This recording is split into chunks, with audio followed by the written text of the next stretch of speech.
What's up, guys? Welcome back to the Pro MG Money channel. I know it's been a while.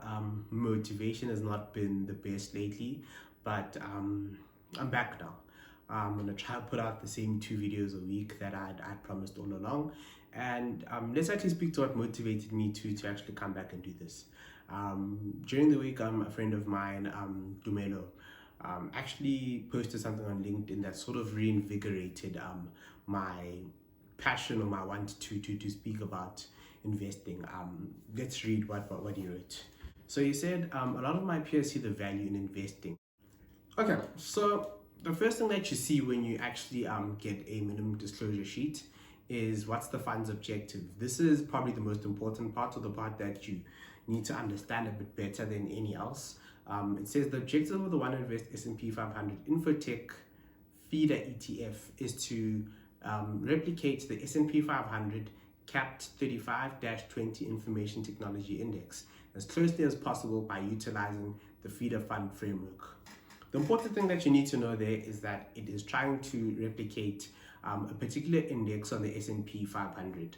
That is the crux of it, and it's the Information Technology Index. Essentially what that means is that the people over at Standard & Poor's, within their 500 biggest companies, or whatever, however they've got to that 500, between 35 and 20 of those companies that are specifically focused on information and technology, it's probably the best performing in that sector. That is what they are trying to copy here. That's what you need to know there. What does the fund invest in? That's essentially what I've just explained to you. And then what are the possible risks? This is something that you need to look at, that they've got a risk rating where it says this is an aggressive fund, where they are moderately aggressive, moderately conservative, and conservative. What that essentially alludes to for me is that a conservative risk rating is something that will try its best to preserve your money, something that won't take a lot of risks but will sort of either match inflation or just be slightly under or slightly over inflation. That's a conservative risk investment. And then if you were to go for a moderate, it's something that focuses on capital preservation but does look to grow it. So this can use something along the lines of dividend yielding companies more, because on those companies growth is not that high, but they do keep adding to their position and they do grow from time to time. So that is a good example of a moderate company. Then aggressive companies are always going to be tech companies, particularly startups, companies that start very small with a small group of people that shoot up to a crazy value in a short period of time. I'm sure we've all seen movies about tech startups. Those are quite aggressive in that if it goes well, you'll make a lot of money. If it goes bad, you'll lose a lot of money. That's pretty much the toss-up that you're doing. And then it actually says what's the suggested investment period for this fund? 5 years. So in order for you to see the returns that they're hoping for you to see, you need to at least keep your money in the fund for about 5 years. And that's pretty much that. Everything else you need to look at on this minimum disclosure sheet, for me, is just the holdings, the different companies that they have. You'll see Apple Inc. is almost about 25% of it, so 1/4 is in Apple. Next is Microsoft with 20%, Visa, MasterCard, Nvidia, Adobe, Salesforce, PayPal, Intel, and Cisco. Those are all tech or information technology companies that do one or the other thing that has to do with computers and software and the like. That's pretty much that. When you scroll down, you'll see as well, the performance of the fund over the last 6 months. According to this, it's grown by about 51%. 9 months it's 61%. In a year it's about 73%, but over 2 years it's actually 37%. And since the beginning of the fund it's almost 47. So that's almost it's grown by almost 50% in whatever the launch time is. And yeah, that's basically what you need to look at with a minimum disclosure sheet. But what I actually want to speak to you guys about now is what I call the 7 steps to actually start your investing journey and your way to investing in something. And I think the first thing is that you need to mentally be prepared for it. Investing is not like saving. When you're saving towards something, there's a specific amount you want, there's a goal that you're working towards, and it really shouldn't be a long-term thing. You can save over a long period of time, but I feel as though if you put your money in a savings account for 5, 10, 15 years, you're really throwing away money because that money is stagnant. That money might be getting a very bad interest rate from the bank, but it's not beating inflation. Therefore, it's losing its value over time. So investing and saving are slightly different. You should save for things that you want to buy, for big purchases, but investing is not for a specific thing. Investing should more be towards growing your overall value, your overall net worth. That's more how you should look at investing. That one day in the future you'll be able to see or reap the rewards of what you've invested in. So you need to get into that mind state first before you actually consider starting investing. Next thing that you need to look at is how much. The bank that I bank with, they're that Turquoise Bank. They had an account where if you wanted to invest in international shares, you needed to deposit at least $10,000 into that account. Now think about it. Who in their right mind that is a professional, or a young professional rather, has $10,000 at the ready to just deposit it to that account?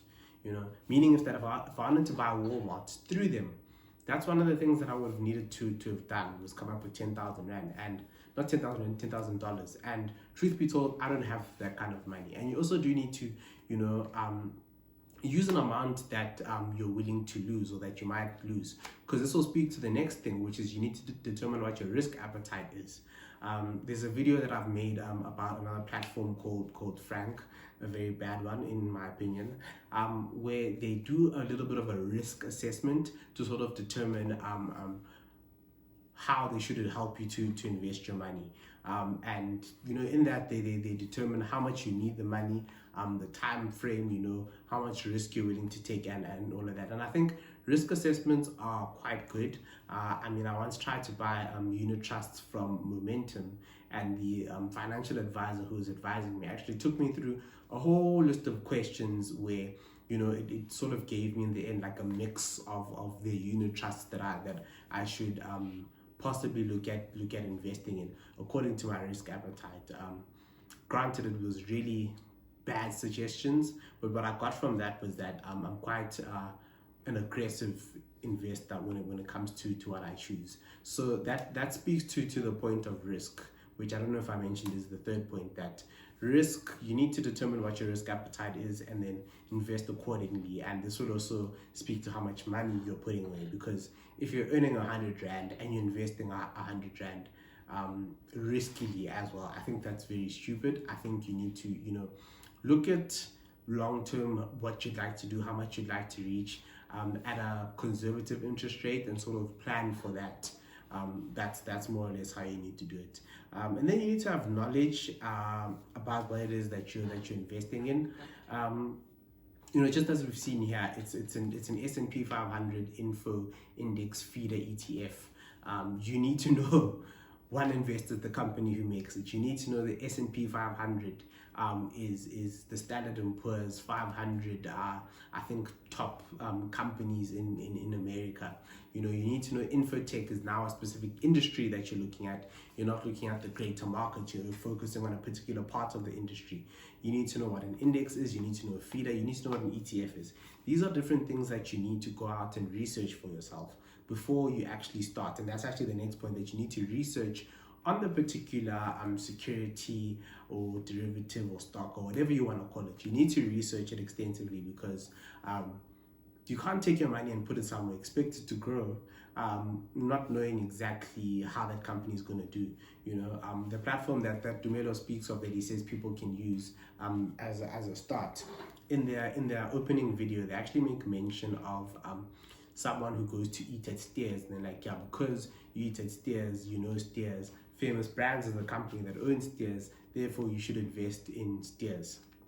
You could invest in Steers for that reason, but you need to understand Steers or Famous Brands business model. You need to understand what it is they're doing, how they plan on growing their business, and so on and so forth. For me personally, companies like Famous Brands are not something I'd get involved in. Anything that has to do with food, actually, I'm not a big fan of, because in those industries there's a lot of wastage, and for me, wastage is money that you've spent that could have been used for profits.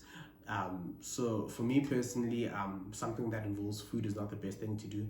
And I know as well these companies have a lot of mergers and acquisitions that they do. They buy other chain store brands in the UK that end up flopping there.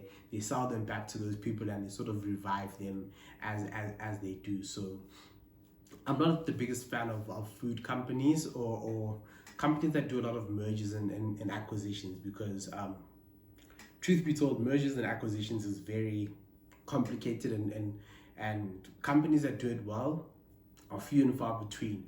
If you listen to on 702, there's Bruce Whitfield's Money Show. Just give it a listen every now and again. They always speak about different companies that are merging or companies that are acquiring other companies, and it doesn't always go as smoothly as the CEO or directors or owners think it will go. So just be wary of that. So that's my point, that you need to research the company that you're about to go into. It's like giving someone your hard-earned money. You won't just give it to a stranger. You need to give it to the person who you trust, who you feel will be a good steward with what you've given them. So you do need to research the company. And I mean, with that, I think it's a segue into the next part, which is you need to choose the platform that you're going to use. If, say, for example, you want to buy some Amazon stock, I can tell you now, Jeff Bezos won't come to your house and say, okay, bring me that money for Amazon so I can go and invest it, or so we can put it to good use. Jeff Bezos himself is not going to come to you. Neither are any of his employees. No one is going to come to you. It's the reason why that there is a security exchange or a market, your NYSE.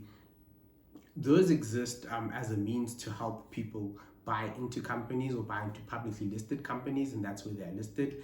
But with that, you also need a broker who will act as a middleman between you, the exchange, and the owners, So you need to actually pick a broker who works for you, who ticks all of your boxes. Like I said earlier, that company that we spoke about has a spread. What a spread essentially means is that Amazon is selling their stock for R5 a share. That broker will sell you the stock at R6 a share.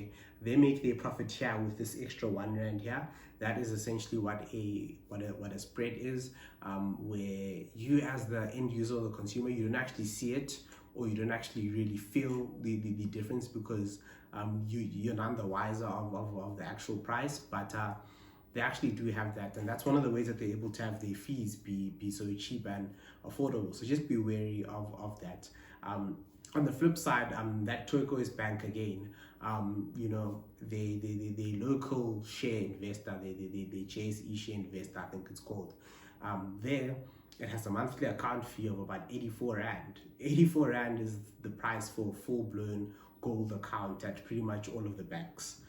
84 Rand just to that. Over and above that, there's still another fee that you pay when you actually execute on particular orders, or you send certain orders to market. So I mean, just with that, you're paying large sums of money just to get someone to help you invest your money. So you need to consider that as well, that it's the cost of getting involved in shares, and therefore you need to choose the platform that works for you best and that also works for the amount of money that you're investing. Last part is actually just go out and do it. The only way that you'll really know and understand what you're doing is if you just get your feet wet. When we started the Lobola Challenge, I had already started I'd already started investing in particular companies, and by the time we got into Tesla,